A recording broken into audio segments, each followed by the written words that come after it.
Hello, everyone, and welcome to an American TESOL Institute webinar for English language teachers worldwide. My name is Jason Levine. I'm also known as Fluency MC. These monthly webinars are free and open to teachers around the world, teachers of English. So happy to continue working with ATI, as we call it, American TESOL Institute, to bring you these sessions. The topic today is 10 tips to help students achieve fluency in English. Let's get started. What does it mean to be fluent in a language? So many people outside of linguistics tend to associate being fluent in a language with being proficient in the language, but it's not so much about proficiency, right?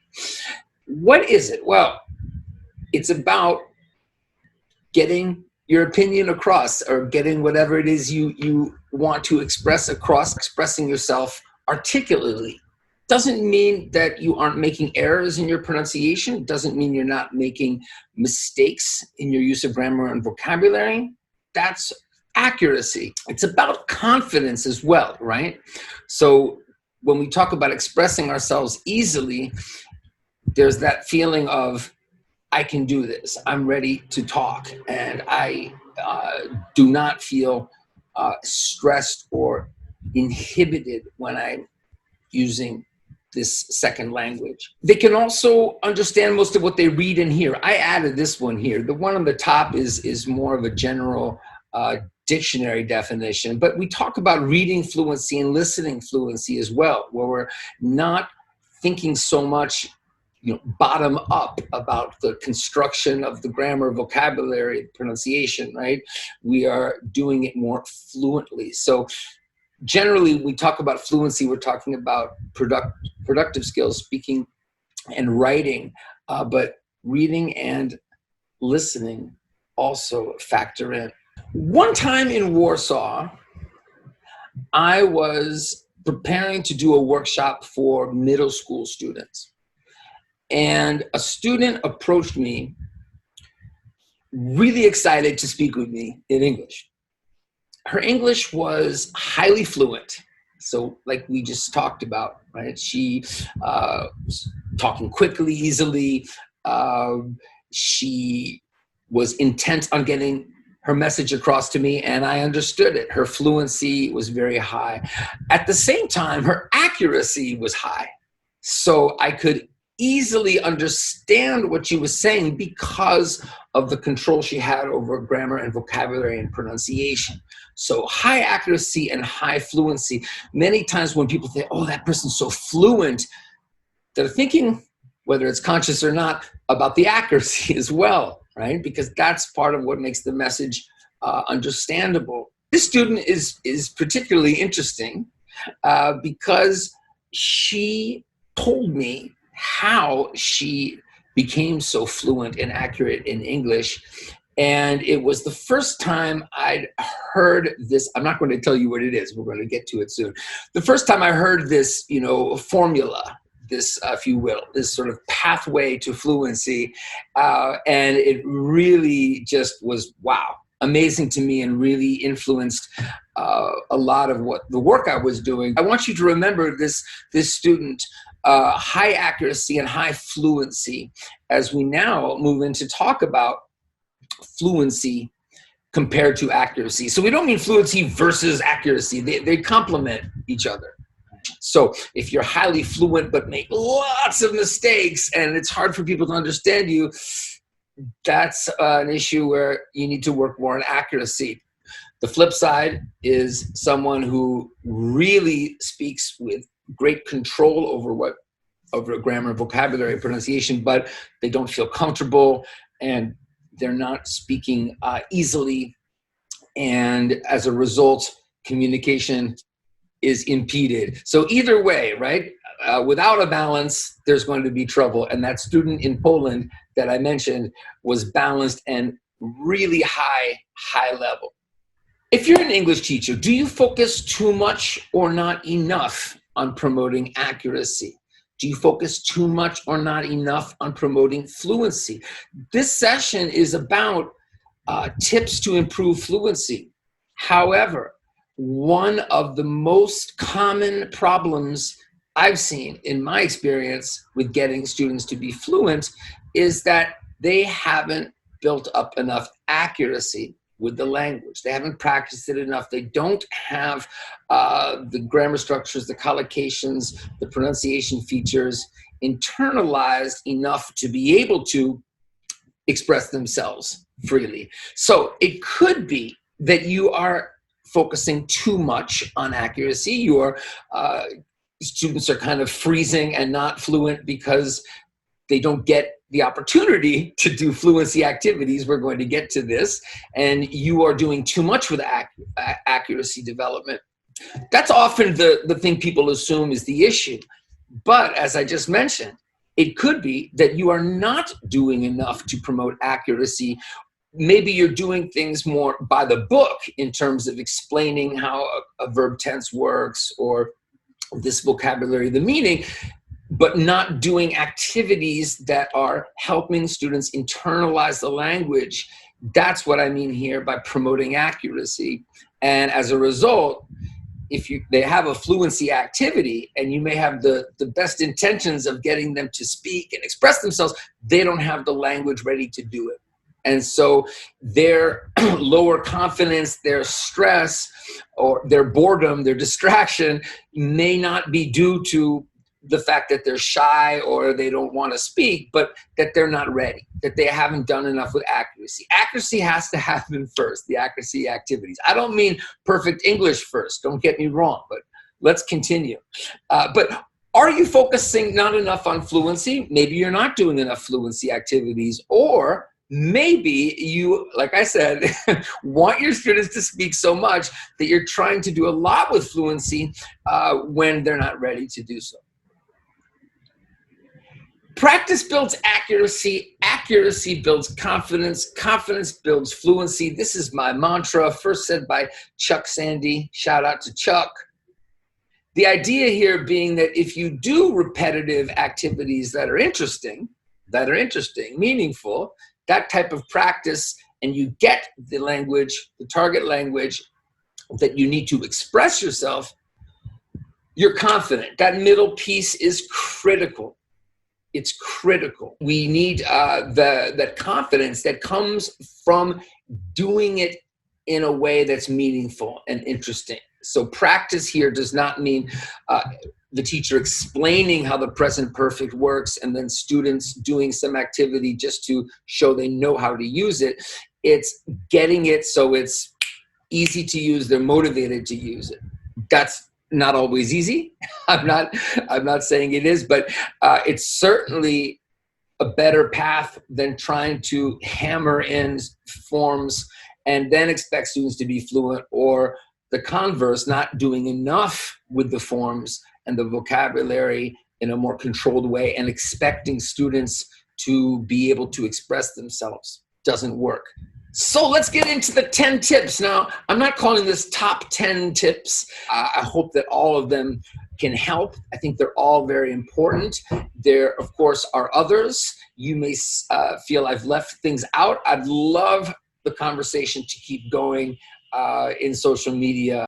Number 10, do engaging accuracy-focused activities and do them first. So 2 important things here. I've already made reference to the fact that if you're trying to build accuracy, some controlled practice with grammar, vocabulary, pronunciation, it needs to be fun, interesting, engaging. And when I say do them first, and I'm emphasizing that again, as I said from the get-go, right when we began, so many times I've seen class activities that are fluency-based when the students have not had enough practice with the target language to be able to use it in a fluent way. Would this be part of an engaging accuracy-focused activity? Of course not. But I just put this here because I'd like to use an example as we go along. I chose modal verbs. I could have chosen many different things.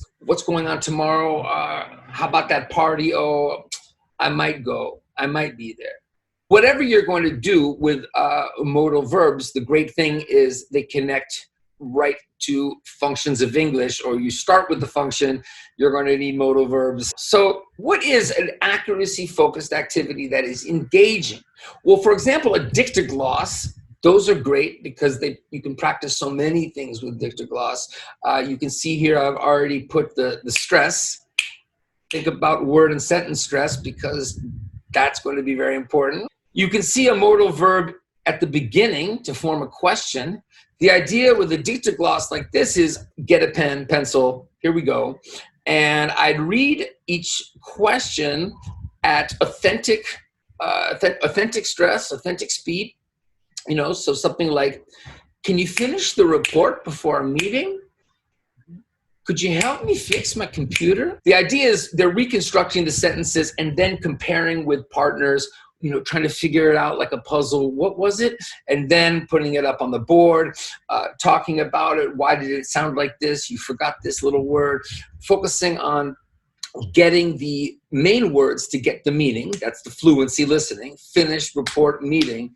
But why it's not a fluency activity, right? It's completely focused on these sentences I've come up with, not that students have written, and they're not expressing themselves, really focusing in on the modal verbs. You can watch the last American TESOL Institute webinar I did on listening skills. I go into dictations and dictogloss in particular in detail.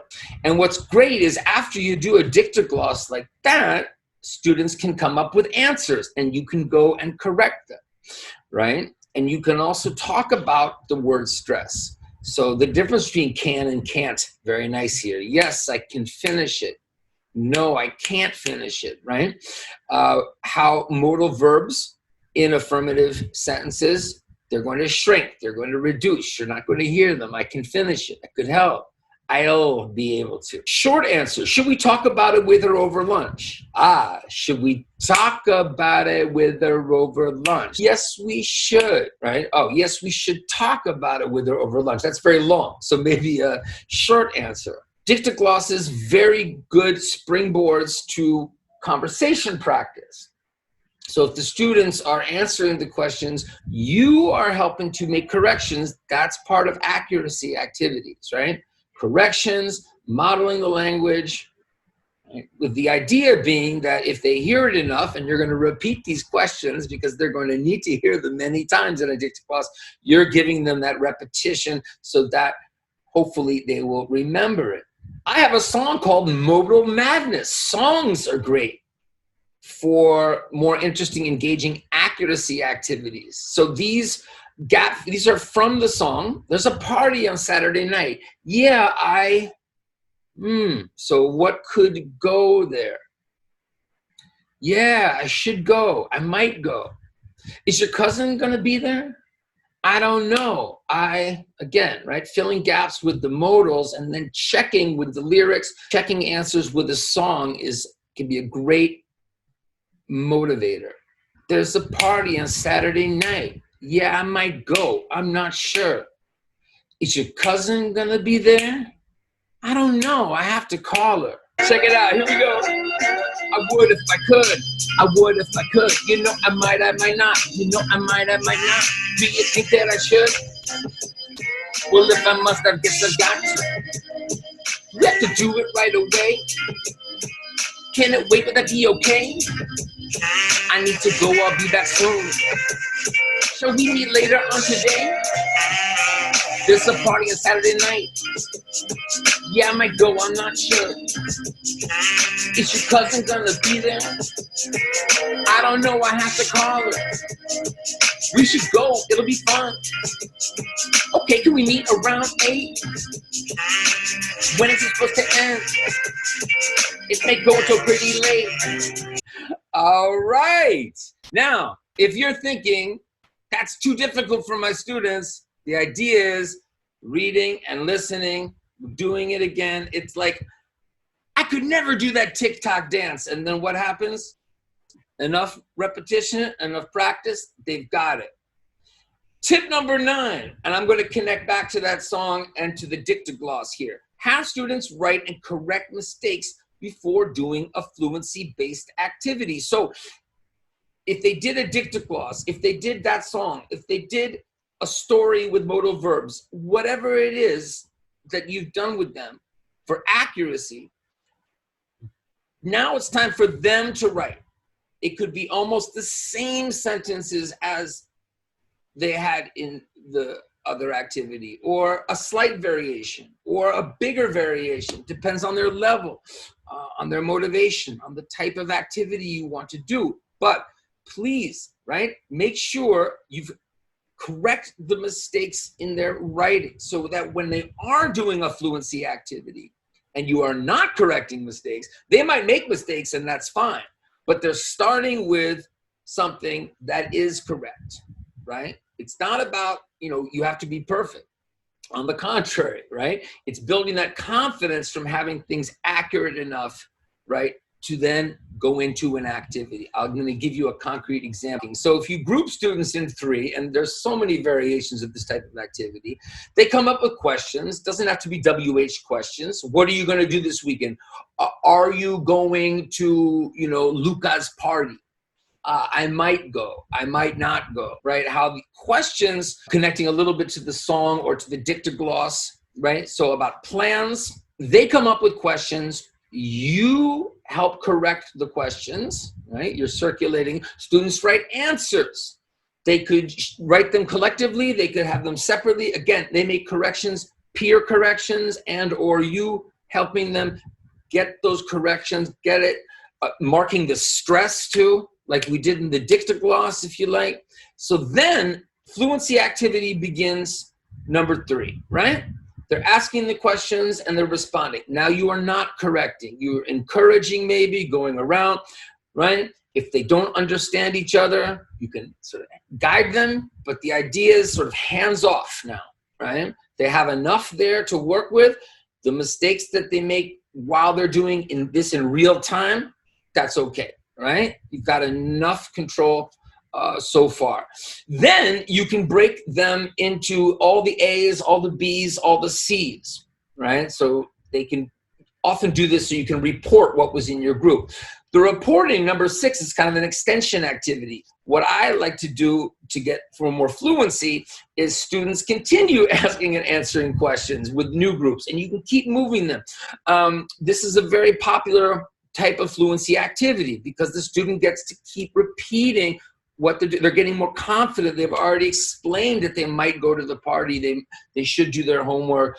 So they're going around. It's fast. You're moving them to different people, sort of like the speed dating type of thing. And then the extension can be the reported speech, right? Where the students are saying, oh, well, Luca in my group, he told me that, or he said that he might do his homework. Make sure students can easily recall target language before doing a fluency activity. So it's about getting them to write their own sentences, their own stuff. And this, whether it's a dialogue or what I just showed, whatever we're doing here, a story, whatever they write. But it's not enough just to write. They really need to be able to easily recall it. They can look at what they wrote, but it's not going to be an interesting activity for them if they're not ready. So if they can't recall it easily, my suggestion is cut things a little short, go to some activity either in class or for homework where they're getting more input with target language in a meaningful, engaging way. Do motivating fluency activities that lower stress and increase confidence. The one I just showed you might work really well, might work okay, might be a failure if it's not interesting and not cool or fun for them. If they are comfortable with target language, but it's not an engaging activity, their stress may be low, their confidence might be okay, but it's not motivating, it's not interesting, right? Or the other way around, right? You might have something, really, really interesting and motivating, but they feel a little stressed for whatever reason. So it's got to be something that, after you check your students' needs and interests, So talking about, I don't know, talking about their favorite computer games or something. If you do something, again, where you prepare them with the language, then they're just in a discussion in English, referring to that target language. Back to the student in Warsaw. So I mentioned earlier, I met a student a few years ago. She approached me with this, amazing accuracy and fluency. Speaking fast, but almost with no accent, so relaxed. And when I asked her what she did in English, because clearly 3 hours a week in the classroom, doesn't matter how good her teacher is, and this is the message I often discuss with teachers, right? There's no way that a few hours in the classroom is going to produce this level of English, because there's just not, it comes from input. Where is this student getting input? So I was fascinated to learn that, she's never left Warsaw. She doesn't have English speaking relatives or friends, right? She doesn't have those classic concepts I think we have, right? About, how people get that fluent and accurate, that proficient. She told me that she plays a game. She's addicted, right? Addicted to this game in English. She plays with English learners around the world. So I'm thinking to myself, that's amazing. That's a fluency activity, right? Because nobody's correcting her. She's going to be sharing grammar mistakes and vocabulary mistakes with people from different countries. That's fine. But that could not possibly lead to the kind of accuracy that this student had. So where is the accuracy-based activity? Where is it? What is it? Because that's what's making her fluent. That's the paradox, that accuracy first, not from studying so much, right? Or at all. Although her teacher said she was a great student, but that's sort of beside the point, because as we said, 3 hours in the classroom, it's not enough. So I thought to myself, what's going on? So I asked her, is there anything else that you do in English, outside of class? And she said, well, to be better at my game, I'll never forget that, right? To do well at my game, not to learn English, right? But to get better at my game, I need to watch these videos. Oh, what videos? These gamer videos. Oh, tutorials. And I didn't really know about tutorials in this. I knew what they were, but I didn't realize what these tutorials could do for second language acquisition, right? So this student told me that she would watch these videos 20 minutes, 25 minutes, and the videos are full, right? So we talked about the dictogloss. We talked about my song, right? They're full of comprehensible input, maybe a little I+1, right? It's the recipe, right? She's watching these people having conversations about a game, visual images, okay, first you have to go over here, then you have to, okay, don't do that. Okay, remember when you went there.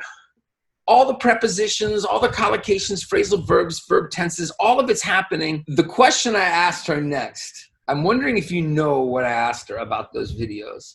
I'm going to wait until the end, and I'm going to tell you the final chapter in this story about the student in Warsaw. Number 6, determine their purpose and motivation for learning English. Well, this student in Warsaw, right? Her purpose and motivation were pretty clear. She wanted to do better at this game, buy a bigger house in the game, have more points, meet more people, right? The game was in English, so she was watching these tutorials. Is it always easy to determine a student's purpose and motivation? No. Do we have students that we believe have no purpose or motivation for learning English? Of course, right? Especially if they are, for example, in middle school, not thinking about, what English might do for them academically or professionally, or high school. But are there activities that with more English, they would be more excited about and be able to do more with? That is the case, I think, for almost anyone, especially because English is the language of so much communication, so much media, so much networking and connecting with people, young people, adults around the world. Number 5, guide them to reading and listening material that's easy and comfortable for them. So this girl in Warsaw, she was watching these videos that were not so difficult for her. Why? Because she knew about the game, right? If these people were having, and I say these people because typically it's sometimes just one person, or it could be 2 or 3 people showing the game and talking about the game. This is familiar territory for her. Now, for someone else who's not already doing that, reading material that's not so difficult. Now, if your students are reading at their level or above, that's really reading comprehension. Likewise for listening. That's not the same as reading to get that target language up here, what we keep talking about, having the target language that they can then use in a fluency activity. That comes from reading books that are not as hard. That doesn't mean giving baby books to adults, but it could mean, for example, graded readers are great. It could be audio books. I love audio books, listening and reading. Books that they already know the story. You've researched and talked about it, maybe in their first language. They've read that book in their first language. They've seen that movie in their first language. So it's easier for them to just acquire a lot of the language that's there, and they're more motivated to keep reading, and it's easier for them to remember. Listening to a podcast that's for English language learners, right? Things like this, so important. I see, unfortunately, too many activities where students are, reading something like, New York Times, where they have to check this vocabulary word and the grammar's too, compound sentences and things that it's just too difficult. And again, that can be a good activity if your focus is, on advanced reading comprehension and, deciphering vocabulary from a difficult text. But if you want to lead them to fluency activities, then you want them, reading and listening to things that are not as hard for them. That idea of I don't want to listen to myself is actually an opportunity. Okay, I don't like how I sound when I speak, even when I speak my first language. Okay, that's part of the self-consciousness. The idea we say, oh, the students are shy. It's also just familiarity, again, with the target language, but also with your voice, and getting used to hearing yourself is going to build confidence. Not immediately, but it will. So recording yourself, comparing it to originals, listening to yourself, and even if it's not compared to an original text, so if it's more of a fluency thing where they're just talking about whatever and they're listening, and they may notice, oh, it's kind of hard to understand that word. Or if they're doing it together, students making a video or making a recording, a type of podcast thing, or a dialogue or something, and then listening to it, really, really effective for helping students get more comfortable and noticing mistakes and fixing mistakes that then build confidence, and that leads to fluency. So for number 4 and number 3, I'm going to give you an example. If students do not feel comfortable with word and sentence stress, if they don't notice it, it's going to be harder for people to understand them. They're going to feel like, and then their fluency drops, right? So it's another example of accuracy leading to fluency, because if they're more accurate with where I just said accurate, not accurate, right? If they're more accurate with it, then they are going to feel more confident because their idea will get across more easily because they're using more natural stress, whether it's stress on the word like accurate, or sentence stress, which is raise awareness and provide practice with word and sentence stress. You'll hear me talk about the importance of the rhythm of English to understand what they hear, but also to in the brain have the words and the sentences in a rhythm that it's going to help people understand and build their confidence. So this is enormously important. How can you do an activity that includes these two ideas of recording yourself and word and sentence stress? Here's one. I actually started doing this with TOEFL listening materials. Dictation with test prep materials is, in my experience, the number one way to succeed on standardized tests for English. But that's another webinar. But if you are a test prep person, IELTS, TOEIC, TOEFL, something, you can think about this as not just a scene from a movie or TV show or part of a song, blah, blah, blah, but listening material from the test. So the idea is to select that content, do it without looking at the subtitles or the text, right? Listening for the stressed words. It's like the dictogloss also, right? First, the stressed words, right? Those are the words you really need to understand. Write those words down, listen again. Try to put the grammar words in, the function words in. Pause when you want to, when you like. That's key, right? That's why it's better to do this on your own, student controlled, because you can do it. You meaning the student, and also time in class to do this. No, this takes time. So there is the issue of motivation. Are students going to want to do it? Well, if it's test prep, it can really lead quickly to understand test prep material. So that can motivate students. Also, if it's TV show, music video, they really want to understand that, and it will help them understand. If it's something they've chosen or something you've worked on together, they'll be more motivated to do this. And it doesn't have to be all in one sitting, right? Even better to do little bits at a time, right? It can be a very short scene or only part of a song, as I mentioned. And then finally, you check the subtitles, the script text, check your work. If it's test prep, now I'm thinking about test prep because it really does work so well. You're checking the script. You can stop there, or you can move into spoken dictation. You're doing the same thing, could be at the same time or later. You pause the recording and you repeat what you heard. So it's oral dictation, I guess, or, instead of writing it down, right, you are shadowing the speaker. And then you could record yourself and compare it with the original.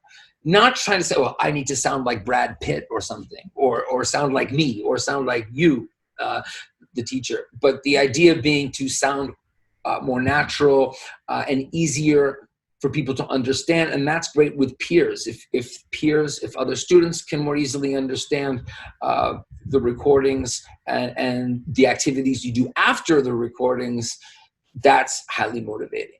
Number two, some of you out there, no doubt, were wondering when this was going to come. Since everything has been so classroom focused.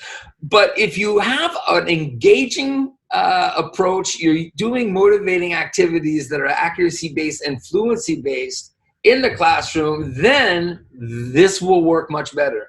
So one thing, again, where you can err on the side of fluency activity too soon, I feel, is when you've got a good heart as a teacher, you want them to speak, you want them to connect, you get them connected with pen pals or in social media, and they're not doing it. It could be more social factors and personality, but many, many times it's because they just don't have enough of the language ready to use more easily and automatically. And as a result, it's too difficult to do this. It's not fun to do this. They avoid doing it. So it's certainly not a case of not having opportunities. For example, in the Innovative Teachers of English group on Facebook, where I'm an admin, teachers every day post requests for pen pals, for, let's have a Zoom with students from other places. And there's great response. So it's easy now, easier, much, much easier these days to connect students with students in other countries to practice English in real time, like in a Zoom or a Skype or whatever, or asynchronously in social media. There's so many ways, and so many teachers are doing this. So this is great. But again, if it's not working, or if you haven't done it yet, I strongly suggest considering what I mentioned earlier about accuracy activities to get that target language up there so they are more excited, more ready, and more excited to use it. Like that student in Warsaw, Poland was when she came up to me in real time and started talking to me in this, highly fluent and accurate English. Are you ready for number one? I wonder what number one is. Maybe number one is something that kind of collects everything else that I've said already. It's not something very specific. I think that's what it is, right? Ah, yes. Help, and let's look at the words here carefully. Help hook them being your students, on meaningful out-of-class practice.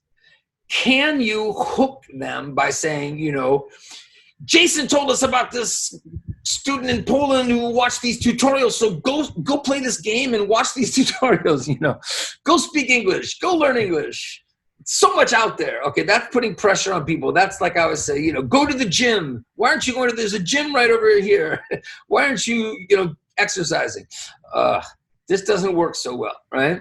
Most of the students I know that get hooked on music in English, watching the news in English, blogs in English, other types of YouTube podcasts, whatever, those students, it wasn't a teacher that directly suggested it.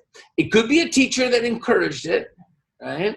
And that could be because the teacher's just amazing, or luck, or both. Most of the time, they fall into it, right? Like this student in Poland, and I could talk about other people, we're talking about her.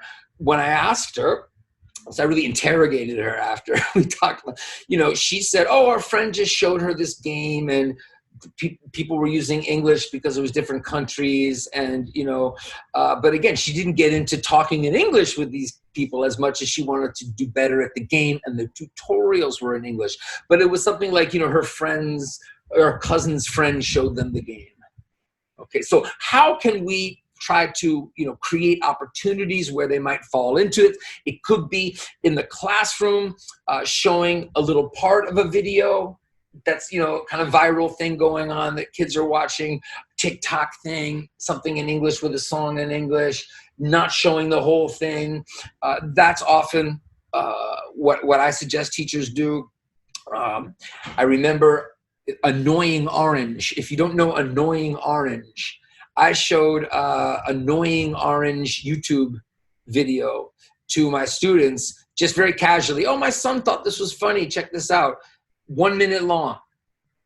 And they were like, just completely like fascinated with it. And when they were done, they said, what's that? How do we find that? And then I said, yeah, you can just go to Annoying Orange. And then they started watching it themselves and picking up phrasal verbs from Annoying Orange. So that's what I mean. Not directly assigning things, although assigning things is also important, but for getting them hooked, like I want to just do this in English, that's less about assigning and more about figuring out who they are and trying to find opportunities. To me, this is the most important thing that we can do as English teachers these days. The last question I asked the student in Warsaw was, these tutorials, right? These videos you like that help you learn how to play your game, that are in English, that you watch, do you usually watch one tutorial and then you watch the next tutorial, or you watch one tutorial video and then you go play the game? And she looked at me like I was crazy. I'll never forget it. She looked at me, she said, no. To understand the what to do in my game, to understand the video, I have to watch the same tutorial video over and over, again and again and again. That's what I mean by practice, repetition, meaningful repetition. So those videos, as I said, full of the grammar, the vocabulary, the pronunciation, the idioms for everyday communication that this girl was exhibiting in our fluency activity, our discussion, right? That's what she was repeating them over and over and over again. Okay, not because somebody told her to repeat them, right? So the dictogloss, students want to hear the sentence again, right? The song, the gap fill, we need to hear it again. That's the idea, wanting to repeat, but especially out of class on her own. This student was repeating so much that she was getting it ready. It's here. When she saw me at that moment, and this is a student that did not have opportunities to speak to people. I don't care, native speaker or not native speaker, it's not the point. She did not have opportunities outside the classroom to speak English. And she did it with me almost perfectly. Okay, that's because of things with her. She had a great teacher too, and she was great in the classroom, but please understand, fluency, it's repetition. It's meaningful repetition on the accuracy side of taking in the forms, the vocabulary, the pronunciation, in a way that you're motivated, you're confident. When you have the opportunity to use it, not practice it, but use it to perform. This girl was performing. That's when she displayed her fluency, right? So that practice that she did built the accuracy. That accuracy built her confidence. That confidence built her fluency. Back to the mantra every time. Everybody, practice makes what? Oh, I think I hear some of you saying practice makes perfect, but I prefer practice makes progress. Because that idea of perfect, now if you're trying to get that TikTok dance perfect, you're trying to get that guitar melody perfect, that tennis swing perfect, and you're motivated to get it perfect, that the student in Warsaw, she wants to perfect her knowledge of the game, then practice makes perfect is fine. But perfect can have the connotation, right? Kind of negative connotation of, ooh, I can't make a mistake, or I'll never be perfect. So I like the idea of progress. Without it, there won't be any. And the practice means repetition, meaningful repetition. That's the secret to fluency more than anything else. Great to see so many folks here. Wow, thanks for coming, especially if it's at a time that's inconvenient for you. We at American TESOL Institute are proud to do a webinar once a month that we call Featured Teachers. It's a series. We recently did one with Gustavo Gonzalez, who I believe is in attendance here today. Following Featured Teachers, each month we have a session called Ask the Experts, which is cameras on, microphones on, small group of teachers, maximum 22, with a Q&A where teachers can prepare their questions. Please join our Facebook group, Featured Teachers. You can find it that way, or ATI Featured Teachers, to make sure you're closely connected with what we're doing. I'll be back to do a webinar next month as well. So those, just to sum up, each month, one Featured Teachers, one Ask the Experts, those both hosted by me with different teachers, and then one webinar that I do on my own. Well, it's about that time. Thank you all for joining us here for another webinar. Thanks so much to American TESOL Institute for making these webinars possible, providing this opportunity for continuing professional development for English teachers around the world. Thanks very much to Prep It Fluency. You're going to hear much more about us in the near future. Wherever you are, whatever time it is, wishing you a wonderful rest of your day or evening from Paris, France. This is Fluency MC, wishing you peace and respect. One love.